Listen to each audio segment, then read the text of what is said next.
আসসালামু আলাইকুম। আফরোজ খান model school কর্তৃক আয়োজিত একেএমএস অনলাইন ক্লাসে তোমাদের সবাইকে স্বাগতম। দশম শ্রেণীর যারা ব্যবসায় শিক্ষা এবং মানবিক শাখার শিক্ষার্থী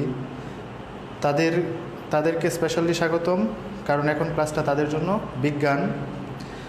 তো আমরা বিজ্ঞানের ক্লাসটা একটু শেয়ার করে নিই। আমরা বিজ্ঞানের কি পড়ছিলাম? দশম অধ্যায় এসো বলকে জানি।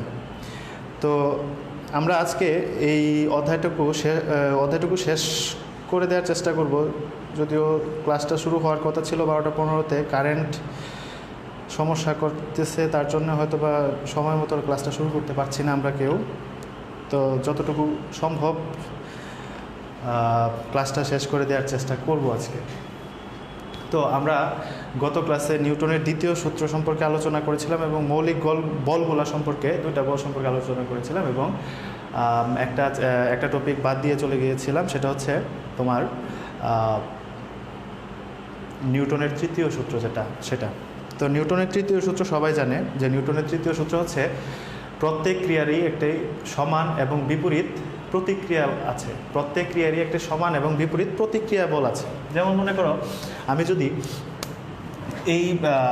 এখানে একটা বস্তু আমি যদি রাখলাম, এই বস্তুটার উপরে যদি আমি এই বস্তু মনে করো এদিকে গতিশীল হচ্ছে এবং আরেকটা বস্তু এদিকেই গতিশীল হচ্ছে। এখন এই বস্তুটার ব্যাগটা যদি বেশি হয়, তাহলে এই বস্তুটা চলতে চলতে একটা সময় গিয়ে এই বস্তুটাকে ধাক্কা দিবে। এটা যদি এফ পরিমাণে সে এই বস্তুটাকে ধাক্কা দেয়, তাহলে এই বস্তুটাও বিপরীত দিক থেকে তাকে একটা বল প্রয়োগ করবে, যেটা হচ্ছে বিপরীতমুখী বল। তাহলে এই বলটা যদি F1 বলে এটাকে ধাক্কা দেয়, F1 বলে এটাকে ধাক্কা দেয়, তাহলে সেটা বিপরীতমুখী একটা সমান এবং বিপরীত প্রতিক্রিয়া বল আছে। তাহলে সমান এবং বিপরীত একটা প্রতিক্রিয়া বল কাজ করবে। যে বলে গিয়ে ধাক্কা দিবে, সেম বলে সে তাকে বিপরীত দিকে একটা ধাক্কা দিবে। এটাই বলছে বিজ্ঞানী, প্রত্যেক ক্রিয়ারই একটি সমান এবং বিপরীত প্রতিক্রিয়া আছে। যেমন মনে করো, আমরা অনেক সময় অনেকে বলি যে তুমি মনে করো তোমার বান্ধবী বা তোমার কোনো বন্ধুর সাথে ঝগড়া লাগলে তুমি তাকে একটা থাপ্পড় দিয়ে দিলা, তো সেও তোমার পরিপ্রেক্ষিতে আরেকটা থাপ্পড় দিয়ে দিল। তো ওইটাকে অনেকে বলে যে প্রত্যেক ক্রিয়ার একটা সমান এবং বিপরীত প্রতিক্রিয়া আছে। আসলে কিন্তু তা না, ওইটা কিন্তু ক্রিয়া এবং প্রতিক্রিয়া বল ওইটা না। ক্রিয়া বল, তুমি যখন তাকে থাপ্পড়টা দিয়েছ, তখন তোমার হাতটা গিয়ে যদি তার শরীরে লাগে কোথাও, তাহলে শরীরটাও কিন্তু তোমাকে তার বিপরীত দিকে একটা বল প্রয়োগ করবে। তো তুমি যে বলে তাকে আঘাতটা করেছো, ঠিক সেম বলে সে তোমাকে প্রতিহত করতে পারছে। ঠিক আছে, সেটা হচ্ছে ক্রিয়া এবং প্রতিক্রিয়া বল। তো এটা হচ্ছে নিউটনের তৃতীয় সূত্র, প্রত্যেক ক্রিয়ারই একটা সমান এবং বিপরীত প্রতিক্রিয়া আছে। এই টপিকটা বাদ ছিল। তো এখন আরেকটা টপিক, যেটা মৌলিক বল সম্পর্কে, আমরা দুইটা বল সম্পর্কে আলোচনা করেছিলাম। একটা হচ্ছে মহাকর্ষ বল, আর একটা হচ্ছে তোমার তড়িৎ চৌম্বক বল বা তাড়িত চৌম্বক বল সম্পর্কে আলোচনা করেছিলাম।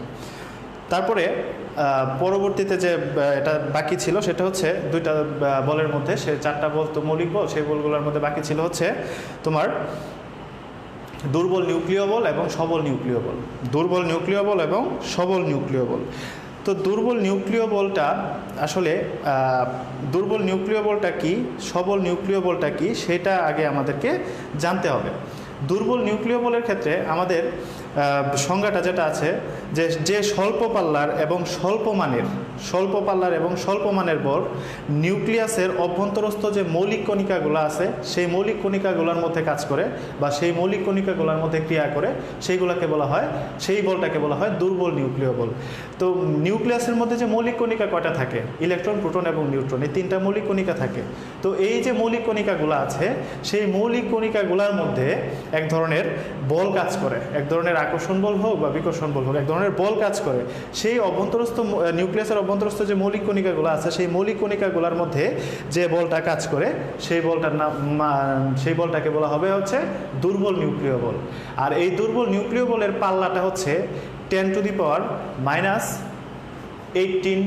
মিটার, মানে 10⁻18 মিটার। খুব স্বল্প দূরত্বের মধ্যে এই বলটুকু কাজ করতে পারে। খুব স্বল্প দূরত্বে এটা কাজ করতে পারে। 10⁻18 মিটার, এতটুকু দূরত্বের মধ্যে এটা কাজ করতে পারে, এই দুর্বল নিউক্লিয় বলটা। আরেকটা হচ্ছে আমার সবল নিউক্লিয় বল এবং দুর্বল নিউক্লিয় বল, এটার যদি আমি বিস্তারিতভাবে আলোচনা করতে চাই, এটা অনেক সুন্দর একটা টপিক, অনেক মজার একটা টপিক, কিন্তু এটা বিস্তারিত আলোচনা করার মতো সময়ও নেই, আর আলোচনা করার তোমাদের জন্য এতটুকু জানারও দরকার নেই। তোমরা জাস্ট শুধু দুর্বল নিউক্লিয় বল এবং সবল নিউক্লিয় বলটা কী সেই সম্পর্কে জানো। আরেকটা হচ্ছে তোমার সবল নিউক্লিয় বল। দুর্বল নিউক্লিয় বল হচ্ছে যে স্বল্প পাল্লায় এবং স্বল্প মানের বল নিউক্লিয়াসের অভ্যন্তরস্থ মৌলিক কণিকাগুলোর মধ্যে যে কাজ করে সেটা হচ্ছে দুর্বল নিউক্লিয় বল। আর সবল নিউক্লিয় বলটার ক্ষেত্রে আমরা নিউক্লিয়ন চিনি। নিউক্লিয়ন হচ্ছে আমরা পরমাণুর নিউক্লিয়াসের মধ্যে থাকে, পরমাণুর যে নিউক্লিয়াসটা থাকে সেই নিউক্লিয়াসের মধ্যে, যেমন মনে করো এটা হচ্ছে ক্লোরিন, একটা ক্লোরিন পরমাণু, একটা পরমাণু, এই পরমাণুটার অভ্যন্তরে থাকে হচ্ছে নিউক্লিয়াস, আর বাইরে থাকে হচ্ছে শক্তি স্তর। এই যে নিউক্লিয়াস, এই নিউক্লিয়াসের বাইরে কে থাকে? বাইরে থাকে হচ্ছে ইলেকট্রন। এই বাইরের কক্ষপথগুলোতে থাকে হচ্ছে ইলেকট্রন। আমরা এইটে পরে আসছি, বাইরের কক্ষপথগুলোতে কে ঘুরতে থাকে? ইলেকট্রন ঘুরতে থাকে। ইলেকট্রনও কিন্তু এক ধরনের মৌলিক কণিকা, কিন্তু আমার সবল নিউক্লিয় বলটা কাজ করে হচ্ছে এই নিউক্লিয়াসের মধ্যে। এই নিউক্লিয়াসের মধ্যে অবস্থিত দুইটা কণা থাকে, দুইটা মৌলিক কণিকা থাকে। একটা হচ্ছে এই নিউক্লিয়াসের মধ্যে একটা হচ্ছে কে থাকে? নিউট্রন, আর একটা থাকে হচ্ছে প্রোটন। এই দুইটা কণিকা কিন্তু এই মৌলের অভ্যন্তরে যে নিউক্লিয়াসটা আছে এই নিউক্লিয়াসের মধ্যে অবস্থিত। এই নিউক্লিয়াসের মধ্যে অবস্থিত তো এই নিউক্লিয়াসের মধ্যে অবস্থিত যে নিউট্রন এবং প্রোটন আছে, সেই নিউট্রন এবং প্রোটনকে একত্রে বলা হয় নিউক্লিয়ন। তো এই যে নিউক্লিয়নগুলো আছে, এই নিউক্লিয়নগুলার পরমাণুর নিউক্লিয়াসের ভিতরে যে নিউক্লিয়নগুলো আছে সেই নিউক্লিয়নগুলোর মধ্যে যে আকর্ষণ বল, যে এই নিউক্লিয়নগুলো যে শক্তিশালী বল দ্বারা একে অপরকে যে এই নিউক্লিয়নগুলোর মধ্যে যে শক্তিশালী বলটা কাজ করতেছে, সেই শক্তিশালী বলটার নাম হচ্ছে সবল নিউক্লিয় বল। এবং এই সবল নিউক্লিয় বলের পাল্লা হচ্ছে 10 টু দি পাওয়ার -15 মিটার। মানে এটা খুব কম দূরত্বে এটা কাজ করতে পারে, খুব কম দূরত্বে কাজ করতে পারে। তো এই সবল নিউক্লিয় বল এবং দুর্বল নিউক্লিয় বল, আমরা পারমাণবিক বোমার কথা শুনেছি, পারমাণবিক বোমা বিস্ফোরণের কথা শুনেছি। এই কাহিনীটা কিন্তু এখান থেকে, মানে এই বিষয়টার উপর ভিত্তি করে হয়। তো তোমার সবল নিউক্লিয় বল এবং দুর্বল নিউক্লিয় বল, সবল নিউক্লিয় বল এবং দুর্বল নিউক্লিয় বল একইভাবে কাজ করে। যেমন আমি একটু বুঝাইয়া দিই, জাস্ট সবল নিউক্লিয় বলটা একটু বুঝাইয়া দিই। আমরা জানি সমধর্মী আধান বা সমধর্মী চার্জ বিশিষ্ট বস্তু পরস্পরকে বিকর্ষণ করে। এখন এই যে নিউক্লিয়াসটা আছে, এই নিউক্লিয়াসের মধ্যে ক্লোরিনের নিউক্লিয়াসে কয়টা প্রোটন আছে? 17টা প্রোটন আছে। এটা আমরা এইটা পরে আসছি। এই 17টা প্রোটন আছে, বা হিলিয়ামের কথাই চিন্তা করো, হিলিয়ামে কয়টা প্রোটন আছে? এই নিউক্লিয়াসে 2টা প্রোটন আছে। এই নিউক্লিয়াসের মধ্যে আমরা জানি সমধর্মী বস্তুটা কি করে? পরস্পরকে কি করে? বিকর্ষণ করে। তাহলে তো এটাকে বিকর্ষণ করার কথা, এটাকে বিকর্ষণ করে দিবে। তো বিকর্ষণ করে দিলে এটা তো এই নিউক্লিয়ন থেকে বের হয়ে যাওয়ার কথা, এখান থেকে চলে যাওয়ার চেষ্টা করতেছে সে, কিন্তু আসলে সে কিন্তু চলে যেতে পারতেছে না। কেন যেতে পারতেছে না? কারণ এই তাদের মধ্যে বিকর্ষণ হচ্ছে, কিন্তু এখানে বাইরে থেকে এক ধরনের বল কাজ করতেছে, যে বলটা কি করতেছে? যে বলটা এই যে ধনাত্মক প্রোটন দুটাকে আটকায় রাখতেছে, এই জায়গায় আটকায় রাখতেছে। এইখানে যে বলটা কাজ করতেছে, এই বলটার নাম হচ্ছে সবল নিউক্লিয় বল। এই বলটার নাম হচ্ছে সবল নিউক্লিয় বল। ঠিক আছে, সবল নিউক্লিয় বল। আবার বলেছিলাম যে সবল নিউক্লিয় বল এবং দুর্বল নিউক্লিয় বল একই সাথে কাজ করে। এখানে যেমন মনে করো, এটা যখন দূরে যাওয়ার চেষ্টা করে, আমরা জানি যে এটা অতি কম দূরত্বে কাজ করতে পারে, যেমন 10 টু দি পাওয়ার -15 মিটার দূরত্বে পর্যন্ত এটা কাজ করতে পারে। তো এটা থেকে যখন আরও কম দূরত্ব হয়ে যায়, তখন মানে 10 টু দি পাওয়ার -18 মিটার পর্যন্ত আসলে, তখন তাদের মধ্যে যে আকর্ষণ বলটা, যে বলটা কাজ করে, তখন সেটা হয়ে যায় হচ্ছে দুর্বল নিউক্লিয় বল। তো সবল নিউক্লিয় বল এবং দুর্বল নিউক্লিয় বল হচ্ছে, মানে একটু ধারণা হচ্ছে এরকম। তো সবল নিউক্লিয় বল এবং দুর্বল নিউক্লিয় বল সম্পর্কে জানছি। তার পরবর্তীতে যে টপিকটা আছে, সেই টপিকটা হচ্ছে ঘর্ষণ সম্পর্কে আলোচনা করা হয়েছে তোমাদের বইয়ে। ঘর্ষণ সম্পর্কে আলোচনা করা হয়েছে, এবং ঘর্ষণটা কি এবং ঘর্ষণ বলটা কি সেটা আমাদেরকে জানতে হবে। তো ঘর্ষণ হচ্ছে খুব গুরুত্বপূর্ণ, তোমাদের পরীক্ষায় আসে মাঝে মাঝে। ঘর্ষণ হচ্ছে একটা বস্তু একটা বস্তু যখন মনে করো এটা একটা বস্তু, এই বস্তুটার উপর দিয়ে যখন আরেকটা বস্তু চলতে চেষ্টা করে, একটা বস্তু যখন আরেকটা বস্তুর উপর দিয়ে চলার চেষ্টা করে, তখন বস্তুদ্বয়ের স্পর্শতলে, মানে এটা একটা বস্তু এবং এটা আরেকটা বস্তু, এই বস্তুর উপর দিয়ে যখন চলতে চেষ্টা করতেছে, তখন এই বস্তুদ্বয়ের যে স্পর্শতলটা আছে, এই যে তলটা এই স্পর্শতলে এক ধরনের বাধার সৃষ্টি হয়, যদি বাধার সৃষ্টি না হতো চলে যেত, ঠিক আছে, আমি সেটা অনুভব করতে পারতাম না। তো একটা বস্তু যখন আরেকটা বস্তুর উপর দিয়ে চলার চেষ্টা করে, তখন বস্তুদ্বয়ের স্পর্শতলে এক ধরনের বাধার সৃষ্টি হয়, সেই বাধাটাকে বলা হয় হচ্ছে কি, সেই বাধাটাকে বলা হয় হচ্ছে ঘর্ষণ। আর সেই বাধাদানকারী যে বলটা আছে, সেই বাধাদানকারী বলটাকে বলা হয় হচ্ছে ঘর্ষণ বল, সেই বাধাদানকারী বলটাকে বলা হবে ঘর্ষণ বল। তো এখন আমরা এই সংজ্ঞাটা একটু লিখে নাও। ঘর্ষণ বল একটি বস্তু যখন অন্য একটি বস্তুর উপর দিয়ে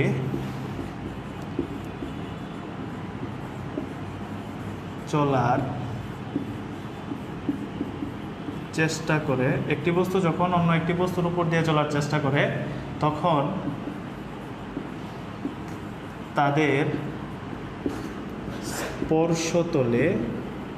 তাদের স্পর্শতলে এক ধরনের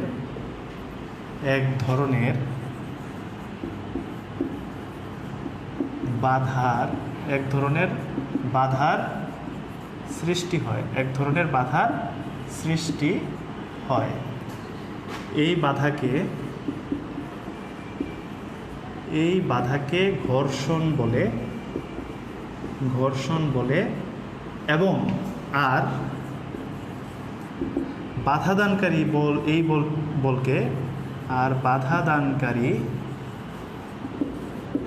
এই বলকে কি বলে, ঘর্ষণ বল বলে। এটা হচ্ছে আমার ঘর্ষণ বলের সংজ্ঞা।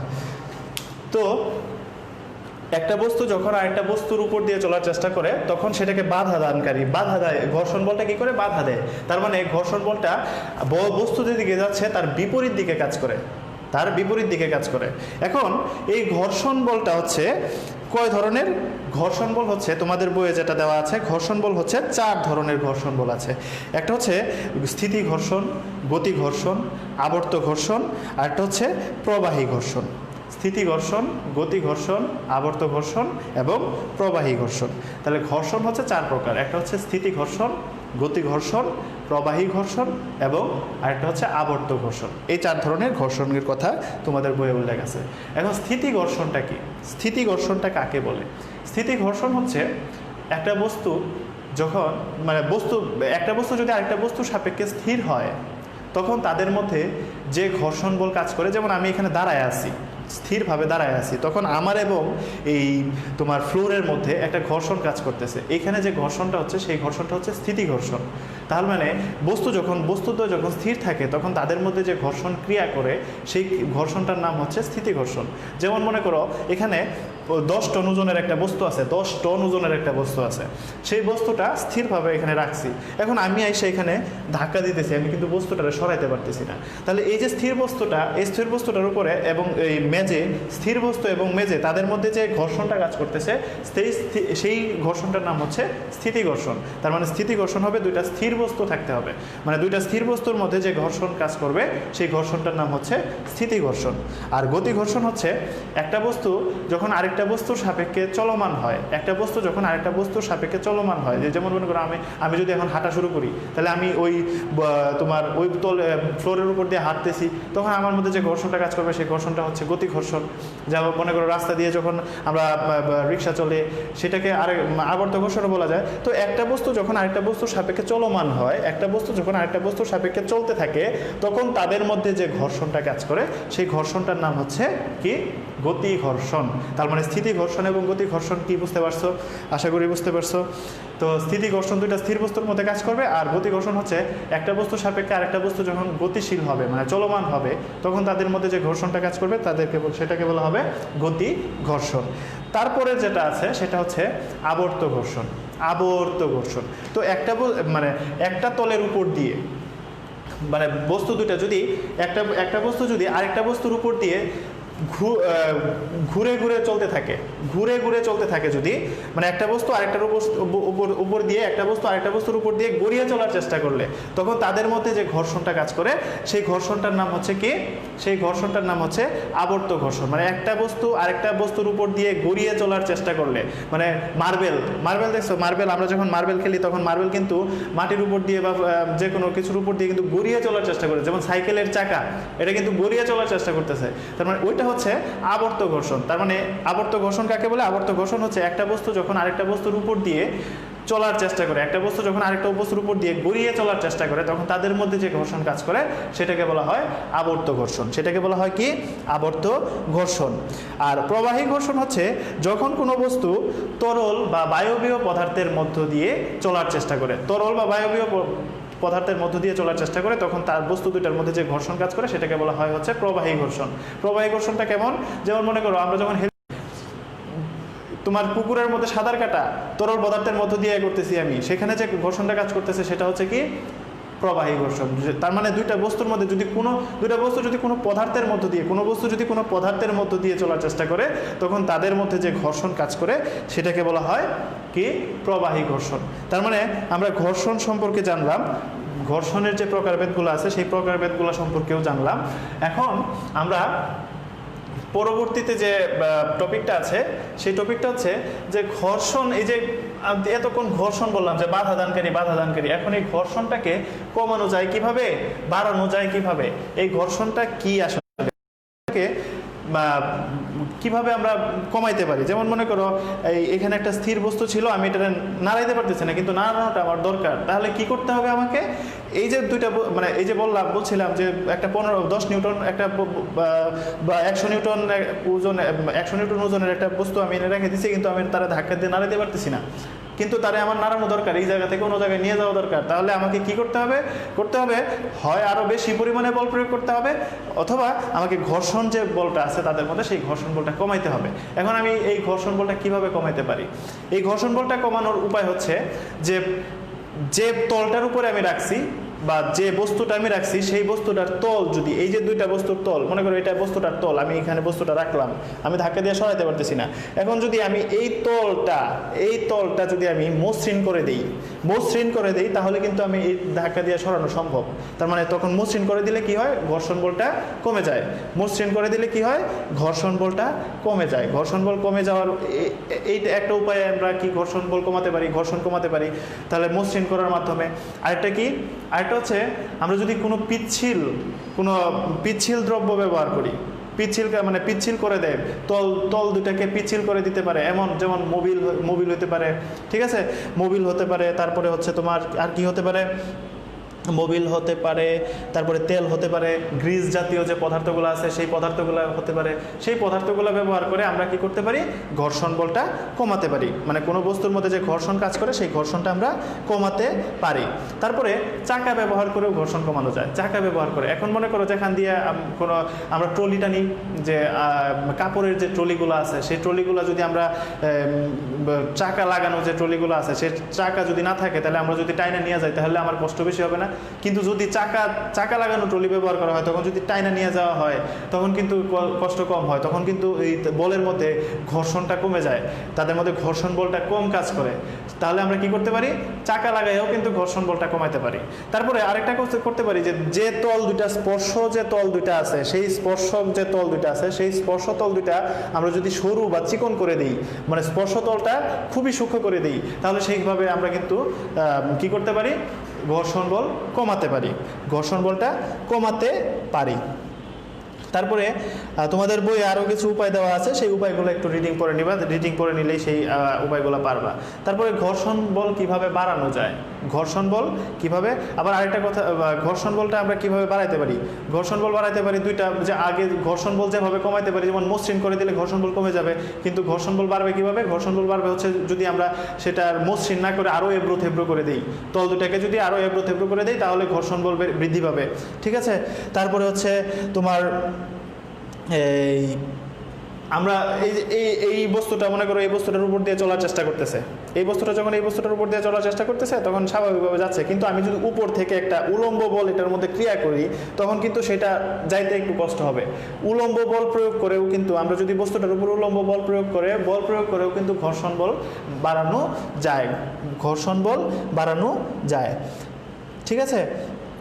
তারপরে যদি কোনো পদার্থের মধ্য দিয়ে যদি চলাচল করে তখন যদি পদার্থগুলোর ঘনত্বগুলো বাড়ায় দেই তাহলেও ঘর্ষণ বল বাড়ানো যায়, ঘর্ষণ বল বাড়ানো। যেমন মনে করো এখানে বাতাস আছে, এখন তোমার যদি যে বায়ু আরও বাতাসের ব্যবস্থা করা হয়, যেমন মনে করো বাতাস, যে ঝড় হইলে আমরা হাইটা যাইতে পারি না, কেন যাইতে পারি না, তখন বাতাসের ঘনত্বটা বেড়ে যায়, তো ঘনত্ব বাড়ায় দিয়েও কিন্তু ঘর্ষণ বাড়ানো যায়। ইত্যাদি আরও অনেক উপায় আছে ঘর্ষণ কিভাবে বাড়ানো যায়, ঘর্ষণ কিভাবে কমানো যায়, এগুলা তোমাদের বইয়ে দেওয়া আছে। এবং ঘর্ষণকে প্রয়োজনীয় উপদ্রব বলা হয় কেন, ঘর্ষণ যেমন আমাদের অনেক উপকার করে, যেমন মনে করো ঘর্ষণ যদি না থাকতো তাহলে কিন্তু আমরা স্বাভাবিকভাবে রোডে বিভিন্ন ধরনের অ্যাক্সিডেন্ট হইতো, যেমন গাড়িগুলোতে ব্রেক কাজ করতো না ঘর্ষণ বল না থাকলে, তাহলে অ্যাক্সিডেন্ট হইতো। তো ওই ঘর্ষণ বল থাকার কারণে কি হয়েছে, গাড়িগুলোতে ব্রেক কাজ করে, মানে ব্রেক ধরলে গাড়িগুলো থেমে যায়, তার জন্য আমরা কিন্তু অনেক নিরাপদ থাকতে পারতেছি। আবার মনে করো যে এটার জন্য ঘর্ষণ কিন্তু উপকারী, আবার এই ঘর্ষণের কারণে কিন্তু গাড়িগুলোর যে চাকাগুলো ব্যবহার করা হয় সেই চাকাগুলো কিন্তু ক্ষয় হয়। আমরা যখন হাঁটি আমাদের যে স্যান্ডেল ব্যবহার করি সেই স্যান্ডেলগুলোর কিন্তু পৃষ্ঠদেশ ক্ষয় হয়, কেন হয়, কারণ এই ঘর্ষণের কারণে পৃষ্ঠদেশ ক্ষয় হয়। তার মানে এই ঘর্ষণটা যেমন আমাদের জন্য প্রয়োজনীয় আবার আমাদের কিন্তু ক্ষতিও করতেছে, এই জন্য ঘর্ষণটাকে বলা হয় প্রয়োজনীয় উপদ্রব। এই ছিল তোমাদের এই দশম অধ্যায়ের তাত্ত্বিক যে আলোচনা, সেই তাত্ত্বিক আলোচনা ছিল এগুলো। আজকে একটা সৃজনশীল দেখি, সৃজনশীল আলোচনা করা মানে সৃজনশীল প্রশ্নটা, এই অধ্যায়ের সৃজনশীল প্রশ্নটা কেমন হতে পারে সেই সৃজনশীল প্রশ্ন আমরা দেখি একটু। তো আজকে একটা সৃজনশীল প্রশ্ন আমরা দেখি যেটা টেস্ট পরীক্ষায় বিভিন্ন স্কুলে আসছিল, সেই সৃজনশীল প্রশ্নটা আমরা দেখি একটু, একটা সৃজনশীল প্রশ্ন করা যায় কিনা আজকে। তো সৃজনশীল প্রশ্নটা হচ্ছে এরকম যে একটি বস্তুর ভর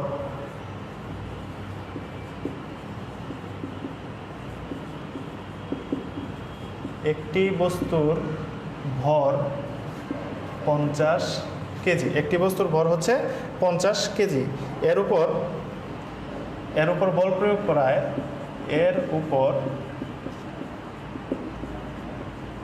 বল প্রয়োগ করায় এর ত্বরণ, এর উপর বল প্রয়োগ করায় এর ত্বরণ 2 মিটার পার সেকেন্ড স্কোয়ার, এর ত্বরণ 2 মিটার পার সেকেন্ড স্কোয়ার হলো। এটা হচ্ছে মনে করো উদ্দীপক। তাহলে প্রথম প্রশ্নটা হইতে পারে, প্রথম প্রশ্নটা এরকম হবে, সমস্যা নাই তো, অভিকর্ষ বল কাকে বলে, অভিকর্ষ বল কাকে বলে, এটা হচ্ছে 1 নাম্বার প্রশ্ন। 2 নাম্বার প্রশ্ন হচ্ছে তোমার অভিকর্ষ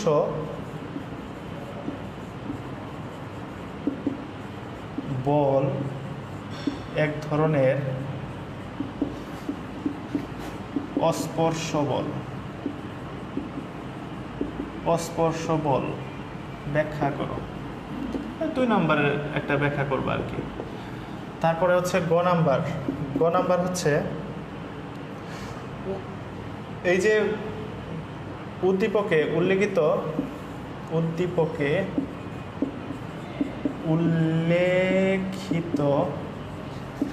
বলের মান নির্ণয় করো, এটা হচ্ছে অঙ্ক, এটা আমরা করব। তারপরে ঘ নাম্বার হচ্ছে যদি বস্তুর ভর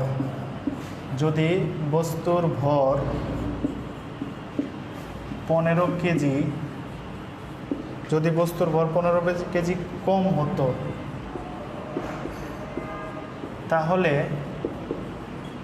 তাহলে বলের মানের কি পরিবর্তন হতো বিশ্লেষণ করো, বা গাণিতিকভাবে বিশ্লেষণ করো। এটা হচ্ছে আমার একটা সৃজনশীল প্রশ্ন। সৃজনশীল প্রশ্ন এমন হতে পারে। তো এই সৃজনশীল প্রশ্নটা আমরা কিভাবে উত্তর করব? তো প্রথমে বলছে যে অভিকর্ষ বল কাকে বলে। আমরা আলোচনা করেছি অভিকর্ষ বল কাকে বলে, আমরা আগের ক্লাসে আলোচনা করেছি। অভিকর্ষ বল এক ধরনের অস্পর্শ বল। আমরা কিন্তু বলেছিলাম যে মৌলিক যে বলগুলো আছে সেই বলগুলো কিন্তু অস্পর্শ বল। কারণ অস্পর্শ বল কি, যে বলটা ক্রিয়া হইতে কোনো বস্তুর দুইটা বস্তুর সংস্পর্শের প্রয়োজন হয় না। তো সেই ক্ষেত্রে অভিকর্ষ বল একটা অস্পর্শ বল, সেটা আমরা বলতে পারি। এখন পরে বলছে যে উদ্দীপকে উল্লিখিত বলের মান নির্ণয় করো। উদ্দীপকে উল্লিখিত বলের মানটুকু নির্ণয় করতে হবে। এখন দেখো আমরা বলের মানটুকু নির্ণয় করব। আমার এখানে কি কি দেওয়া আছে, আমি গ নাম্বার প্রশ্নের উত্তরটা দিচ্ছি। গ নাম্বার যে প্রশ্নটা আছে সেই গ নাম্বার প্রশ্নের উত্তরটুকু আমি দিচ্ছি। উদ্দীপক বস্তুর ভর দেওয়া আছে। বস্তুর এখানে কি কি দেওয়া আছে, বস্তুর ভর দেওয়া আছে। বস্তুর ভর m সমান, বস্তুর ভরকে তো m দ্বারা প্রকাশ করা হয় বলেছিলাম। বস্তুর ভর m সমান হচ্ছে 50 কেজি। বস্তুর ভর m সমান হচ্ছে 50 কেজি। তারপরে কি দেওয়া আছে, ত্বরণ দেওয়া আছে। ত্বরণ a সমান 2 মিটার পার সেকেন্ড স্কোয়ার, এটা হচ্ছে ত্বরণ দেওয়া আছে। আর কি দেওয়া আছে, আমাকে কি বের করতে হবে, বলের পরিমাণ বের করতে হবে। আমরা f বের করব, তাহলে বল f আমাদেরকে বের করতে হবে, মানে f is equals to what, আমাদের এটা বের করতে হবে। তাহলে আমরা বলেছিলাম যে একটা সূত্র আছে, এই সূত্র দিয়ে অনেক অঙ্ক আছে। আমরা জানি এটা লিখে নিবা, আমরা জানি f is equals to m a। এখন জাস্ট শুধু আমরা মানগুলো বসায় দিব। f হচ্ছে m হচ্ছে বস্তুর ভর m ইন্টু a হচ্ছে 2। তার মানে এটাকে যদি আমরা একত্রে করি তাহলে এটা একক হবে নিউটন। নিউটন তার মানে 100 নিউটন। তার মানে এই বস্তুটার উপর যে বলটা প্রযুক্ত হয়েছে এই বস্তুটার বল হচ্ছে কি 100 নিউটন। এই বস্তুটার বল হচ্ছে 100 নিউটন। তার মানে উদ্দীপকে উল্লেখিত বলের মান নির্ণয় করে ফেলছি আমি, বলের মান। এখন বলছে যে যদি বস্তুর ভর 15 কেজি কম হতো, যদি বস্তুর ভর 15 কেজি কম হতো তাহলে বলের মানের কি পরিবর্তন হতো। 15 কেজি বস্তুর ভর কত ছিল, 50 কেজি ছিল। এখন যদি 15 কেজি কমায়া দিই, আমি যদি বস্তুর ভরটাকে 15 কেজি কমায়া দিই তাহলে বলের মানের কি পরিবর্তন হবে, বলের মানের কি পরিবর্তন হবে আমরা দেখি একটু। তা আমি এটা মুছে দিই, যদি বস্তুর ভর 15 কেজি কম হতো, এটুকু হচ্ছে আমার বিষয়, যে বস্তুর বল যদি 15 কেজি কম হতো। তার মানে আমরা এই বস্তুর ভর কত পাবো যদি 15 কেজি কম হয়। যদি 15 কেজি কম হয় তাহলে 15 কেজি কমে, আমি ঘ নাম্বারের উত্তরটা দিচ্ছি। 15 কেজি কমে বস্তুর ভর কত হবে, 15 কেজি কমে বস্তুর ভর m is equals to 50 minus 15 KG, তার মানে 35 কেজি। 15 কেজি কমে বস্তুর ভর হচ্ছে এটা। আমি যেহেতু গতে একবার m ব্যবহার করছি, এখানে আমি m প্রাইম ব্যবহার করতে পারি অথবা m1 ব্যবহার করতে পারো তুমি। তাহলে 15 কেজি কমে বস্তুর ভর কত হইল, 35 কেজি। এখন আমি একবার কিন্তু বলের পরিমাণ বের করছি। এখন এখানে আমার কিন্তু ত্বরণ কিন্তু সেম থাকবে, ত্বরণ কিন্তু সেম থাকবে। ত্বরণ তো দেওয়াই আছে, ত্বরণ যেহেতু সেম থাকবে তাহলে এটা এই ব্যবহার করো এত। তাহলে এই ক্ষেত্রে বলের পরিমাণটুকু কত হয়, তাহলে সুতরাং আমরা জানি, সুতরাং f is equals to m prime a। m prime হচ্ছে 35 আর a হচ্ছে 2 নিউটন, তাহলে 70 নিউটন। তাহলে আমার কি হয়েছে, এই ক্ষেত্রে 15 কেজি কম হলে বস্তুর ভরের কি পরিবর্তন হয়েছে, আমার বস্তুর বলের কি পরিবর্তন হয়েছে, আমার বল হয়েছে কত, 70 নিউটন। তার মানে এটা হচ্ছে পরিবর্তিত বল, মানে 15 কেজি কমে বস্তুটার উপর বল কাজ করবে কত, এত।